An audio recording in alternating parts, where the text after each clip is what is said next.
So, meron po tayong request from one of our followers sa Facebook na bigyan ko daw ng feedback itong si Morgold. Parang hindi daw registered or hindi po legit si Morgold. Hate it or love it, si Morgold po ay registered po sa SEC. I just checked kanina. At the time of filming this video, it is registered. Ang laki pa naman yung sinasabi niyang maximum na pwede niya ipahiram ha.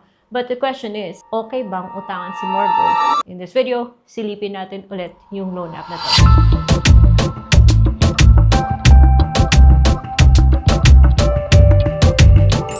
Here and I'm back with another online loan platform review. Kung bago pa kayo dito sa channel, hit the subscribe button and the bell notification button para lagi kayong updated kung meron akong mga bagong uploads. So actually, ito ha. This is my third video about Morgold. At nakailang beses na siyang nagpalit ng anyo. I doubt it. Kung yung pagpapalit niya ng anyo ay also means na legit siya. Ang dami ko pa rin nakikita dito kay Morgold na dapat alam nyo guys. And for those of you who are not yet aware kung ano tong si Morgold, it's an online loan platform na mada-download po sa Google Play Store. And very, very aggressive po yung kanyang mga ads sa YouTube. May isa siyang ad na sinasabi niya, no need daw to for facial verification starting May 2025. I don't know kung mali lang siya sa pag-a-advertise or talagang nagsisinungaling siya. Dahil nung sinilip ko to, for the third time, mga bes, humingi siya ng facial verification. At ang dami yung pang dapat malaman dito kay Morgold ha. By the way guys, this video is not sponsored. It's based on my personal experience. Kung hindi nyo napanood yung dati kong video, don't worry, meron tayong bago. Morgold 2025. Pero may isisingit lang ako mga best. So there are times na tinatamad ako mag-makeup. And in those times, nanonotice nyo that I'm wearing my glasses. Unfortunately, kapag nag-glasses ako guys, may glare eh. And marami nang nirereklamo na napaka-distracting daw ng glare. That's why, in most of my videos, gumagamit po ako ng contact lenses. EO, na nasa Shopee nga pala, you can buy colored contact lenses na affordable. And this one, I'm wearing sandalwood na color. And ito po yung box niya. Check out nyo sa EO. Guys, wala tayong Ola links dito, Shopee links lang. Usapan na natin tong si Morgold ha. So as mentioned kanina, third time ko na to. Ang dami pa rin nagtatry dito kay Morgold even if yung first two videos ko about Morgold is, well, if I were a teacher, I'm gonna give it a failing grade. Charot!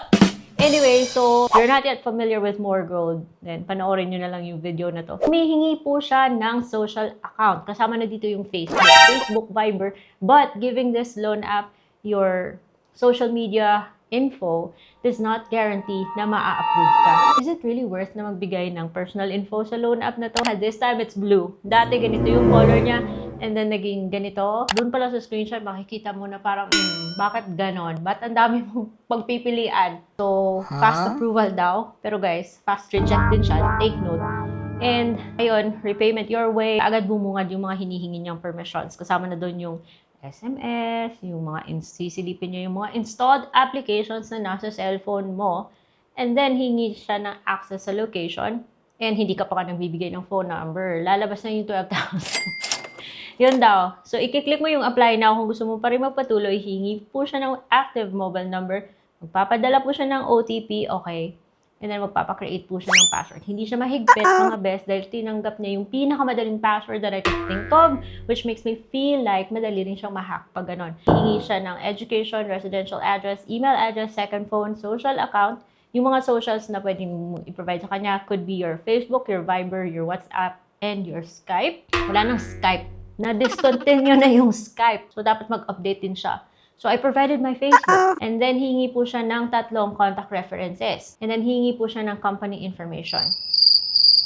Well, ang dami niyang tanong. Hingi po siya ng company phone, yung mga stuff like that. And then, salary. Meron siya instructions sa pagkuha ng selfie. Di ba sabi niya, hindi na tapos yung facial verification. O, charing-charing lang yun, guys. Follow the instructions below. Hold your phone upright. Ganun-ganun ka. Align your face within the frame. Keep your face unobstructed. Meaning, kapag may glasses ka, tanggalin nyo. Ano? Taking a photo, tap the check mark. And then, upload a photo of your ID. Picture lang ng picture, best. Picture mo lang yung ID mo. Pagkatapos, na-capture niya yung information. Recognize niya na driver's license yung sinubmit ko. Actually, yung driver's license number. Mali pa nga yung pagka-capture niya ng first name. So, I had to make a correction. Pagkatapos na i-click mo lang yung submit. And then lumabas. Ganon na ganon pa rin siya guys. Umiiba lang yung figures but tulad ng first and my second video, itong si Morgold, ganon pa rin yung drama. So first, option daw is 6,000 to 24. O ngayon, bakit up to 24,000 na? And then may 2,000 to 8,000. Pero never. Wag na wag kayong mag-assume guys na buo siyang matatanggap dahil hindi siya buong matatanggap. Excuse me. Na-notice ko, example, nag-apply ka dun sa isa. And then na-reject ka. Pwede ka ulit mag-apply. Apply na ng apply din. Pwede ba yun? Yung gano'n. May pa-countdown pa siya na 1 minute. Tapos, while waiting na matapos yung countdown, pwede mong ilagay yung withdrawal channel mo. These are the options. GCash, Maya, GrabPay, Emily Willier, or RD Pawn Shop. And then I click GCash. Nag-provide din ako ng GCash number ko. And then I click continue at lumabas na yung offer niya is maraming 3.5. But, eto guys make sure to click expand.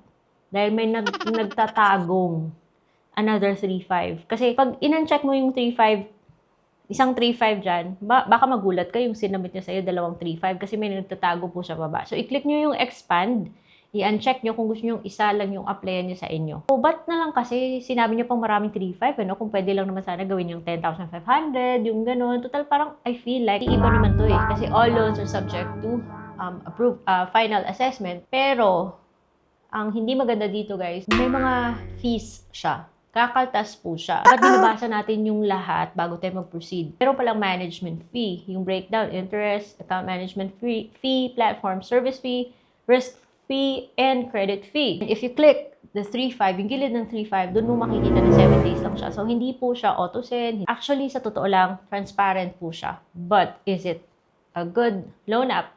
Absolutely not. At least, sa opinion ko ha. Legit man siya, but yeah, I'm judging you more gold. And based on my opinion, hindi po siya maganda. Dahil ayoko sa mga loan apps na 7 days lang, tapos ang laki pang kinakaltas. Kung hindi ka maingat, tapos click mo lang, click ka lang ng click, baka 3.5 yung i-approve sa'yo. So, lalabas na 3.14 din yung ikakaltas niya. Yung matatanggap mo, pag 3 yung na-approve sa'yo, yung matatanggap mo is 6,300. Mahal siya guys. Mahal siya for a loan platform na 7 days to pay lang. So, ayoko sa mga ganitong loan apps guys. Call me maarte. Call me judgmental. Pero ako I stand firm na ayoko sa mga loan apps na malaki yung kinakaltas and most especially na 7 days to pay lang. Sa hirap ng panahon ngayon, dapat maging maingat tayo sa kung saan tayo nag-a-apply. Most especially na wala pong option na mag-delete sa loan app na to. Bibigay mo na lang yung mga details mo. What if hindi ka ma-approve? Hindi po ako na-approve. Sabi niya, apply again in 3 days. Pero, no thank you. Ayoko sa ganitong loan app. Sad to say guys, I had to use a different number kasi di ba, ibang number yung ginamit ko. Dalawa po yung cellphone ko, okay. So, in case nagtataka kayo bakit pa iba-iba yung number na sinasubmit ko, nagre-review po tayo ng loan apps dito. And as much as possible, gusto kong ipaalam sa inyo yung lahat na dapat nyo malaman sa isang online loan platform. Ayoko pong i-keep nyo yung GCash account ko, pero hindi ko siya mapadelete. But at least the good news is, hindi naman siya nagpapadala ng basta-basta na lang. And kung na-reject ka, reject po siya. I hope, Patty, I hope this video addresses your concern. It is registered, pero hindi po siya okay. At least in my own opinion.